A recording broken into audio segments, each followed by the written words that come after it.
Hello, আসসালামু আলাইকুম। Hi viewers, আমি আপনাদের ভালোবাসা পেয়ে আবারও চলে আসলাম প্রবাসীর রান্নাঘরে। আজকে আমি আপনাদেরকে সম্পূর্ণ নতুন একটি রেসিপি তৈরি করে দেখাবো।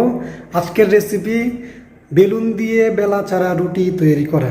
খুবই সহজ একটা রেসিপি। আমি প্রায় 3 বছর যাবৎ এভাবে রুটি তৈরি করে খাচ্ছি। সো আপনারা চাইলে খুব সহজে এভাবে রুটি তৈরি করে খেতে পারবেন, বেলুন দিয়ে বেলা ছাড়া, হাতের স্পর্শ ছাড়া এবং সম্পূর্ণ ঝামেলা ছাড়া। যারা প্রবাসে আছেন এবং যারা ব্যাচেলার আছেন তারা অবশ্যই এটা ফলো করবেন। আমি আশা করি আপনারা উপকৃত হবেন। এবং আজকের মোরাল অফ দ্য স্টোরি, সুস্থ থাকতে রুটি খান, ভাতের উপর চাপ কমান। আজকে রুটি তৈরি করার জন্য আমি প্রায় আধা কেজি ময়দা নিব, সাথে একটু তেল দিয়ে দিব, পরিমাণ মতো লবণ দিয়ে দেব। তারপর আমি পানি দিয়ে উপকরণগুলোকে একসাথে মিক্স করব। বেলা ছাড়া রুটি তৈরি করার জন্য আমি এখানে নিয়ে নিব আধা কেজি ময়দা। আলজেরিয়াতে একে ফেরিন বলা হয়। প্রথমে আমি প্রায় আধা কেজি ময়দা ঢেলে নিব। ওকে, এখানে আমি প্রায় আধা কেজি ময়দা নিয়েছি। তার সাথে আমি অ্যাড করে দিব 1 চামচ লবণ। আমি আরও অ্যাড করে দিচ্ছি এক্সট্রা ভার্জিন অলিভ অয়েল, খুবই অল্প পরিমাণে। এখন আমি মিশ্রণটিকে পানি দিয়ে ভালো করে মিক্সড করে বাটার বানিয়ে নেব, ডো বানিয়ে নেব। আপনারা যেটাই বলেন, বাটার বা ডো বানিয়ে নেব। তো পানিটা অল্প অল্প করে ঢালতে হবে। ও পরিমাণে পানি নিয়ে নিচ্ছি, পানি নিয়ে নিলাম এবং মিশ্রণটাকে ভালো করে মিক্স করে নিচ্ছি।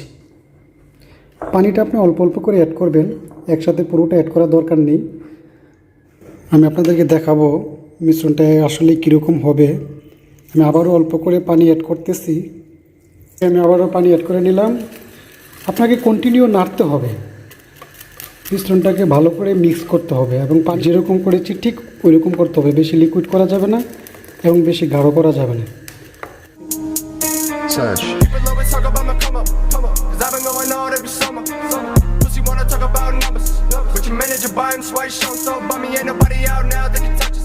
তো এখন আমরা রুটি তৈরি করে দেখাবো। এই জন্য আমি চুলায় বসিয়ে দিচ্ছি একটা কড়াইয়ের পানিটা শুকানো পর্যন্ত অপেক্ষা করব। প্রথমে আমি আপনাদেরকে তৈরি করে দেখাবো রুটি, তারপরে আমি আপনাদেরকে তৈরি করে দেখাবো পরোটা। সো প্রথমে আমি একটু কড়াইতে তেল দিয়ে নিয়েছি, কারণ কড়াইটা একটু পিচ্ছিল হওয়া দরকার, নতুবা সেই ময়দার যে ডো বা যে বাটারটা ওইটা লেগে যেতে পারে।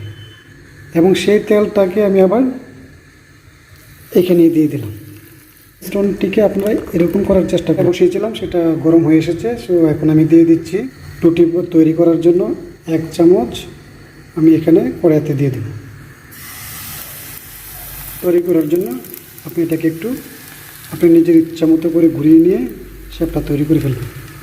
ভিউয়ার্স, আপনি আশা করি আমার চেয়ে ভালো করে শেপ তৈরি করতে পারবেন। আমি এক হাতে ক্যামেরা আর এক হাতে শেপ তৈরি করতেছি, আসলে সুন্দর হচ্ছে। আপনি কড়াইটা এভাবে জাস্ট একটু ঘুরিয়ে আপনার মনের মতো করে শেপ তৈরি করে নেবেন। রুটিটার উপরের দিকটা যখন একটু শুকনো শুকনো হয়ে আসবে, তখন আপনি এটাকে উল্টিয়ে দিতে পারেন, হালকা করে চেপে দিতে পারেন। ওকে ভিউয়ার্স, সো আপনাদের জন্য ইম্পর্ট্যান্ট টিপস। আপনি যদি চান তাহলে এই বাটারটাতে ডিম অ্যাড করতে পারেন, কালো জিরা অ্যাড করতে পারেন এবং ধনিয়া পাতা অ্যাড করতে পারেন। আমি ম্যাক্সিমাম টাইমেই ডিম, কালো জিরা, ধনে পাতা অ্যাড করে রুটি তৈরি করি। সো আজকে যেহেতু আমি এটা ভিডিও করার জন্য তৈরি করতেছি, সেই জন্য সহজ পদ্ধতিটা আমি আপনাদেরকে দেখালাম।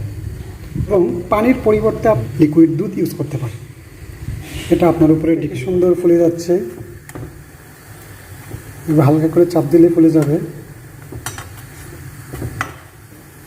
এবং কালারটা কি সুন্দর কালার এসেছে। সো আপনি এইভাবে ইজিলি খুব সহজেই রুটি তৈরি করতে পারবেন, ঝামেলা ছাড়া, হাতের স্পর্শ ছাড়া এবং বেলুন দিয়ে বেলা ছাড়া। আপনাদেরকে পরোটা তৈরি করে দেখাবো। পরোটা তৈরি করার জন্য কড়াইতে প্রথমে কোনো তেল ইউজ করতে হবে না। চামচ ঢেলে দেবেন, কিন্তু উল্টি দেওয়ার পরে আপনাকে তেল ইউজ করতে হবে। যে আমি এখন উল্টে দিচ্ছি, আমি এখানে তেল অ্যাড করে দিচ্ছি।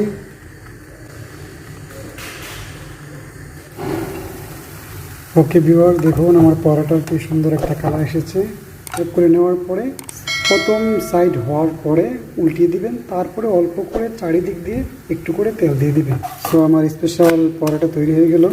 আপনারা কালারটা নিজেই দেখে নেন, কি সুন্দর একটা কালার এসেছে, লোকজন বিশ্বাসই করতে পারবে বেলা ছাড়া বানিয়েছি।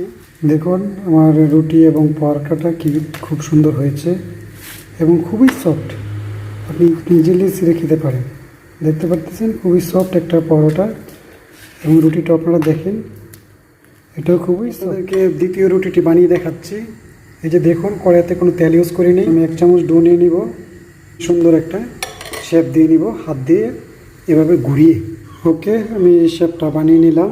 উপরের সাইডটা যখন শুকনো শুকনো হয়ে যাবে তখন আপনাকে উল্টিয়ে দিতে হবে। উপরের সাইডটা প্রায় শুকনো শুকনো হয়ে গিয়েছে, সো এখন আমি উল্টিয়ে দিচ্ছি। এখন আপনি সবগুলো রুটি ধাপে ধাপে বানাবেন, আপনাকে আর কোনো তেল ইউজ করতে হবে না। সেভাবে হয়ে যাবে আপনার স্পেশাল রুটি এবং পরোটা রেসিপি। আমার রুটিটা হয়ে গিয়েছে, তো রুটি এবং পরোটা বানিয়ে ফেললাম।